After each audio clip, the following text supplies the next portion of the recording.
ఇంకెన్నాళ్ళు రెంటింట్లో ఉంటాం? సొంత ఇంటి కలను నెరవేర్చుకుందాం.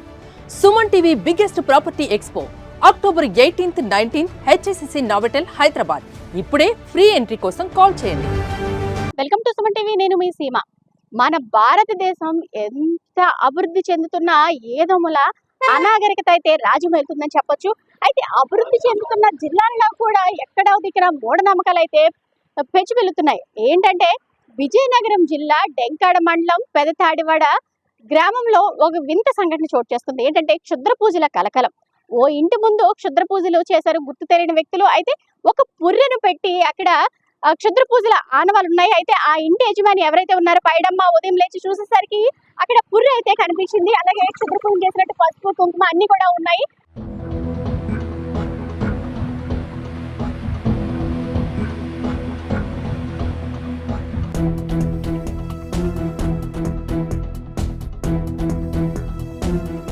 మనమైతే ఊడికల్పేట వద్ద ఉన్నాము. ఏ ఇంటి వద్ద అయితే క్షుద్ర పూజలు జరిగాయో ఆ ఇంటి వద్ద ఉన్నాము. చూసారు కదా, ఇక్కడైతే గ్రామస్తులు అయితే ఆందోళన భయభ్రాంతులకు గురయ్యారు. ఏంటి ఇలా మా ఊరిని ఏం చేసేద్దాం అనేసి ఇక్కడ చేశారు క్షుద్ర పూజలైన అయితే వీళ్ళైతే భయాందోళనకి గురవుతున్నారు. చూసారు కదా, ఇక్కడైతే గ్రామస్తులు ఉన్నారు. వీళ్ళని అడిగి తెలుసుకుందాం అసలు ఏంటి అంటే ఇదే మొదటిసారా ఇక్కడ ఇలా జరిగింది అనేది వాళ్ళని అడిగి తెలుసుకునే ప్రయత్నం చేద్దాము. ఇక్కడ అంటే ఇంటి ముందు ఎవరైతే ఉన్నారో పైడమ్మ ఇంటి ముందు ఇక్కడైతే ఒక పుర్రెను పెట్టి క్షుద్ర పూజలు చేశారు గుర్తు తెలియని వ్యక్తులు. ఎవరనేది వాళ్ళకి తెలియలేదు. అయితే ఉదయాన్నే లేచి చూసేసరికి ఇక్కడ క్షుద్ర పూజలు చేసిన ఆనవాళ్ళు ఉన్నాయి. ఒక పుర్రెను పెట్టి ఉంచారు అనేసి అయితే వాళ్ళు భయభ్రాంతులకు గురయ్యారు. వెంటనే పోలీసులకు కూడా కంప్లైంట్ ఇచ్చారు. ఆ స్థానికులు కూడా ఇక్కడైతే భయభ్రాంతులు చెంది ఏదోటి మీరే తేల్చాలని అయితే వాళ్ళు వేడుకుంటున్నారు. వాళ్ళు మాట్లాడే ప్రయత్నం చేద్దాం. అమ్మ, మీకు ఇలా ఇక్కడ జరగడం ఇది జరగడం ఫస్ట్ టైమా? ఇది వరకు ఎప్పుడైనా ఇలా జరిగిందా? జరగడం మాకు మా విన్నాళ్ళు బట్టి మా ఎప్పుడు జరగం 24 సంవత్సరాలు బట్టి మేము ఇక్కడే ఉంటాను. మాకు ఇప్పుడు వచ్చి అలాంటి వేరు మాకు తెలియదు. ఏంటి మాకు ఎందుకంటే పిల్లలతో ఉన్నాం, చాలా ఇబ్బందులు పడతాం. ఏదైనా అయ్యిందంటే వాళ్ళు మీరు దయచేసి మీరు పట్టుకొని అప్పుడు చెప్తే మాకు చాలు. ఉదయం లేచేసరికి అక్కడ అంటే ఉన్నది ఉదయం లేచేసరికి అక్కడ ఊరిలోనే పూజలు చేసి ఉన్నాయమ్మ అక్కడ. అంటే మీకు ఎవరి మీద అయినా డౌట్లు ఉన్నాయా? అంటే చాలా డౌట్లు అంటే మేము చూడలేదమ్మా ఎవరు ఇదే ఫస్ట్ టైం జరగడం మాకు. మేము ఎవరు అయితే చూడలేదు. దయచేసి మీ మీడియా వాళ్ళు కొద్దిగా అంటే మీరు లేచేసరికి అక్కడ ఉన్నాయి. మీకంటే ఎవరి మీద అయినా డౌట్లు అంటే ఎవరు శత్రువులు ఉంటారు కదా, అంటే కుటుంబ కలహాలు ఎవరు అయితే నేను చూడలేదమ్మా. ఇప్పుడు వచ్చి మేము ఎవరిని చూడలేదు. అదైనా అలా ఇంకొక వేరే ఊరు నుంచి వచ్చారు. అది ఇక్కడ ఊర్లో వాళ్ళు చేస్తాండ్రా లేకపోతే బయట వారు చేస్తాండ్రా అనేది అది మీరే తెలిసి మాకు చెప్పాలంటే. నేను లేచేసరికి మా ఆయన గారు బయటకు వచ్చారండి. బయట రాగానే గుమ్మడికాయ అనుకున్నాం మేము. మెయిన్ అది గుమ్మడికాయ అనుకొని తన్నారు. అతను తన్నేసరికి తప్పమన్నది. ఏటి ఇలాగుందని సెల తెచ్చి లైట్ వేసి చూసారు.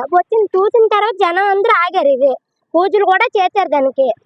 కానీ మేము మాత్రం భయంగా ఉంది. రాత్రి అయితే నిద్రే పట్టలేదు మాకు. కానీ మాకు ఏం న్యాయం చేస్తారో చెయ్యండి. మరి కూడా ఒక చెట్టుకి బొట్టు పెట్టి కాటుకు పెట్టి మా ఆడపిల్ల మహాళ చేసి చీర కట్టి చేశారు. అప్పుడు కూడా మేము మీడియాకి ప్రెస్ కి అలాగే పోలీసులకు కూడా ఇన్ఫార్మ్ చేసాం. వాళ్ళు ఎంక్వైరీ చేశారు. తర్వాత మరి ఏమైందో మాకు ఎటువంటి చెప్పలేదు. ఆ తర్వాత 2-3 సార్లు కూడా ఎక్కడెక్కడో చిన్న పూజలు జరుగుతున్నాయని అటకబులకని తెలిసింది. కాకపోతే నేను ఉదయంసరికి మొన్న ఆదివారం అవ్వడం రాత్రి 12 గంటల వరకు వాళ్ళ అమ్మగారు రెస్టారెంట్ నుండి 12 గంటలకు వచ్చారనమాట.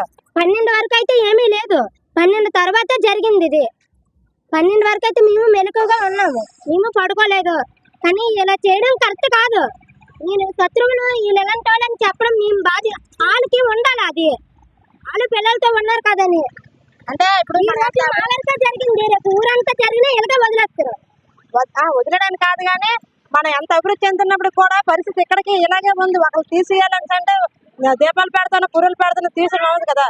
నిజంగా వాళ్ళకి శక్తి సామర్థ్యం ఉంటే లీగల్ గా ఎదుర్కోగలిగితే కత్తిచ్చి పొడిచిన పర్లేదు. కానీ ఇలాంటివి చేసి వాళ్ళు భయపడుతున్న కూర్చోడానికి కరెక్ట్ కాదు. అది ఎవరైనా సరే. ఇప్పటికీ మా ఊర్లో ఈ రోజు కూడా ఎక్కడ ఒక ఘటన జరిగింది అంటారు అనమాట. ఈ రోజు నైట్ కి మా ఊర్లో అమ్మవారి పండుగ ఉంది. ఎల్లుండి కూడా అమ్మవారి పండుగ ఉంది. ఇది ఏమైనా అమ్మవారిని స్వాధీనం చేసుకుని చేతండ్రా లేకపోతే గ్రామాన్ని ఏమైనా చేయడానికి చేతండ్రా అని మాకు అర్థం అవ్వట్లేదు. ఎందుకంటే వీళ్ళ అమ్మగారు 12:30 వరకు పనికెళ్ళి వచ్చినంత వరకు ఏమీ లేదు. మళ్ళీ మార్నింగ్ 5:30 లేచినప్పుడు కూడా 5:30 లేచరికి ఉంది.